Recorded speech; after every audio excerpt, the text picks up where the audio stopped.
Assalamualaikum warahmatullahi wabarakatuh. Perkenalkan, nama saya Salsabila Mulia. Saya dari jurusan Teknologi Industri Pertanian, Fakultas Teknologi Pertanian, Universitas Brawijaya. Saya dari kelas L dengan NIM 225100300111149. Pada kesempatan kali ini, saya akan menjelaskan tentang upaya pengembangan agroindustri, terutama komoditas ubi kayu, menjadi tepung kasava modifikasi sebagai pengganti tepung terigu. Konsumsi terigu sebagai sumber karbohidrat masyarakat di Indonesia terus meningkat dan mencapai 19,2 kg per kapita per tahun, sehingga meningkatkan impor gandum yang mencapai 6 juta ton per tahunnya. Kondisi ini menempatkan Indonesia sebagai 5 negara importir utama gandum di dunia. Tingkat ketergantungan yang tinggi terhadap impor terigu tersebut perlu dikurangi secara bertahap dengan meningkatkan konsumsi dan produksi bahan pangan lokal. Tepung cassava modifikasi atau modified cassava flour atau MOCAF berpotensi sebagai bahan substitusi atau pengganti tepung dalam rangka mendukung diversifikasi pangan.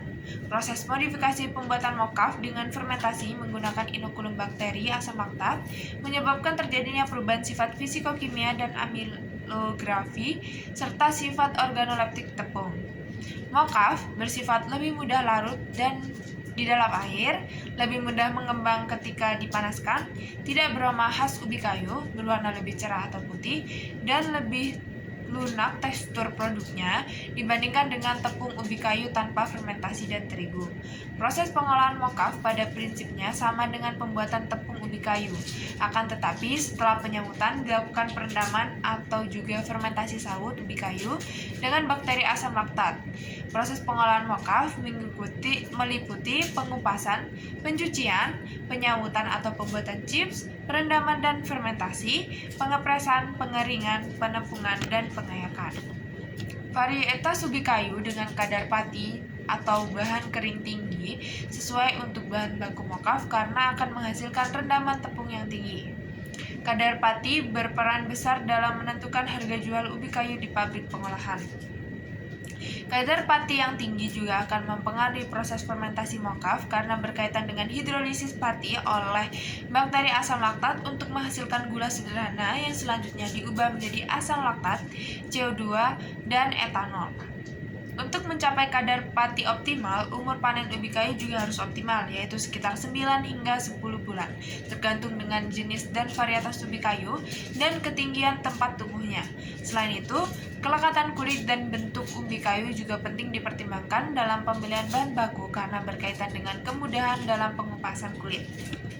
Peluang untuk meningkatkan produksi ubi kayu sebagai bahan baku MOCAF masih terbuka lebar melalui penggunaan varietas unggul. Semua jenis ubi kayu yang tidak pahit, dapat diolah menjadi MOCAF karena sebagian besar HCN dapat dihilangkan selama proses pengolahan karena bersifat larut dalam air.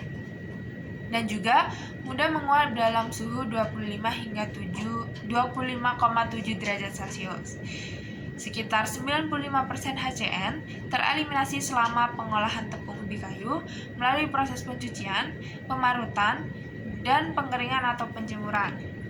Proporsi MOCAF sebagai bahan substitusi terigu bervariasi antara 30 hingga 40% pada produk roti, pastry, dan mie, 50% hingga 100% pada produk kue basah, kue kering atau cookies, aneka produk gorengan, dan juga jajanan basah atau pasar.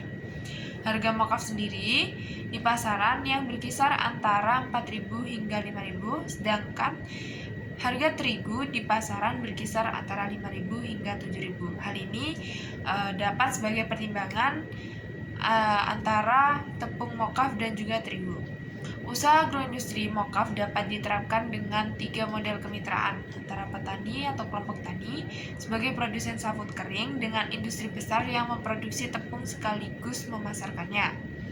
Peningkatan produksi ubi kayu diperlukan untuk mendukung ketersediaan bahan baku melalui adopsi varietas unggul berpotensi tinggi dan kadar pati tinggi, teknologi budidaya yang tepat, serta pengaturan waktu tanam dan panen.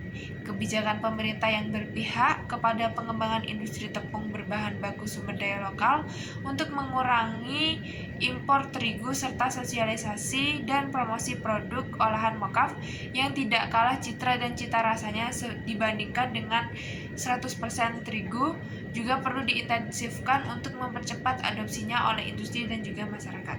Sekian dari saya, apabila ada salah kata saya ucapkan mohon maaf dan terima kasih.